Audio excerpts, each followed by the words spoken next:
فرقتنا العازم على الظفر بكأس الجمهورية 2014. من جهته سيكون الصاعد الجديد إلى الرابطة الأولى نصر حسين داي في مهمة مليئة بالمفاجآت عندما يستقبل اتحاد الشراقة.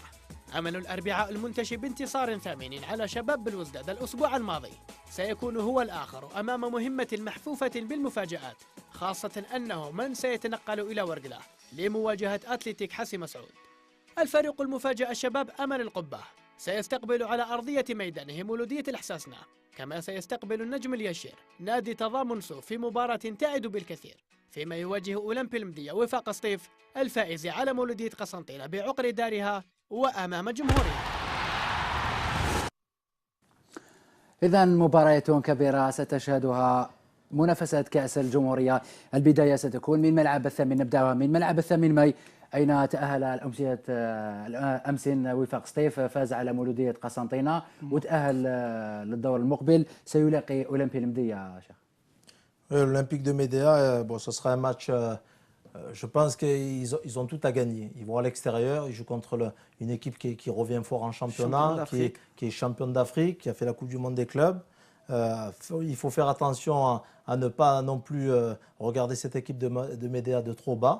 Mais je pense que Médéa va se libérer, va jouer aisément. Ils savent très bien les joueurs qu'ils ont plus fort en face d'eux. Donc ils vont jouer libérés. Une équipe qui joue libérée devient très dangereuse. حتى أمام فريق يعني عنده تقاليد كبيرة مثل اتحاد العاصمة في كأس الجمهورية. Beaucoup d'expérience en Coupe d'Algérie. Oui, c'est clair, bien sûr. C'est une équipe qui a beaucoup d'expérience et qui a acquis encore beaucoup d'expérience dernièrement. Donc je pense que la Coupe d'Algérie est très importante pour Sétif. Et je pense qu'ils sont favoris sur ce match, clairement. يعني الفرق اللي تلعب دائما فرق قسم الثاني، خاصة لما تلعب خارج ميدانك خليل، ممكن راح تلعب بدون ما خاسر ولا شيء، خاصة كما قلت مثل ما قلت انت امام بطل افريقيا، فريق من القسم الاول، هذه الفرق اللي دائما تشكل خطوره. بالفعل اولمبي المدياح حيواجه حيكون عنده في المقابل فريق بطل افريقيا متربع على الانديه الافريقيه، مش راح تكون مهمه سهله، والفرق عناصر المدية حتلعب بقلبين كما نقولوا امام البطل افريقيا. كل الفرق راح تواجه البحث عن تحقيق المفاجاه، تبحث عن المفاجاه. والمدية انا واش شفت في اولمبي المدية هي ان المعنويات اللاعبين ماهيش في احسن احوالها، خاصه مع الخساره الماضيه، خساره امام اتحاد البوليده والطريقه اللي نهزموا بها امام اتحاد البوليده. لكن احنا نتمناو دائما ان كره القدم تخلينا المفاجات هذه، وكأس الجمهورية تخلينا المفاجآت، والمباراة تبقى مفتوحة رغم أنه وفاق سطيف يبقى المرشح للفوز. شيخ هل تعتقد خسارة المدية في المباراة السابقة أمام اتحاد البوليدة راح ممكن تأثر عليه، خاصة مع العقوبة اللي سلطتها الاتحاد لجنة الانضباط بعد الأحداث اللي في المباراة؟ C'est clair que sur le plan moral, ils sont au plus mal. Maintenant, le coach de l'entraîneur doit se baser surtout sur le fait de faire un résultat sétif. Ça leur permettrait d'aborder une phase retour et de mieux se préparer sur le plan mental. Et ils ont tout à gagner. Et je pense que Médéa, c'est une équipe qui a beaucoup de qualité et qui l'a prouvé la saison dernière, qui est en train de prouver cette année parce qu'ils sont dans le haut du tableau.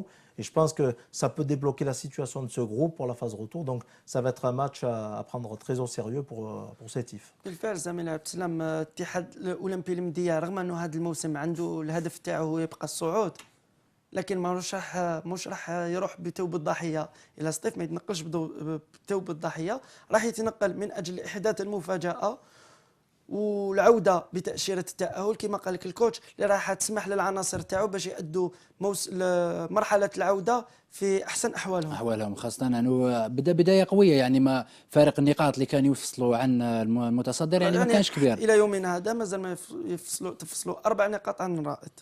إذا من مباراة وفاق سطيف نمر أيضا إلى مباراة نصر حسين داي شبيبة الشراقة. Sur le papier, le NED est favori. Maintenant, ces deux équipes algéroises, l'USM Chiraga, c'est une équipe qui aime la coupe, qui veut s'exprimer davantage. Donc c'est un match derby parce que Chiraga et Hussein c'est pas loin du tout. Je pense sincèrement que le NED va s'imposer sur ce match, parce qu'elle a besoin de cette victoire pour rentrer dans une spirale après la victoire de Chlèves sur une spirale positive. Mais l'USM Chiraga, pour les avoir évolués contre le RC Cuba en DNA, c'est une équipe qui pratique un beau football, qui a des jeunes et il va falloir se méfier de cette équipe. ودربت يعني سبق لكن دربت يعني فريق نصر حسين داي يعني بالعكس. كيف تشوف يعني الفريق يعني في الفترة اللي دربتوا فيها وفي فترة يعني Pardon. La différence entre votre époque et aujourd'hui. Voilà, mon époque, je ne veux pas noircir le tableau ou reparler des événements. J'ai échoué dans les résultats techniques, chose que j'accepte facilement.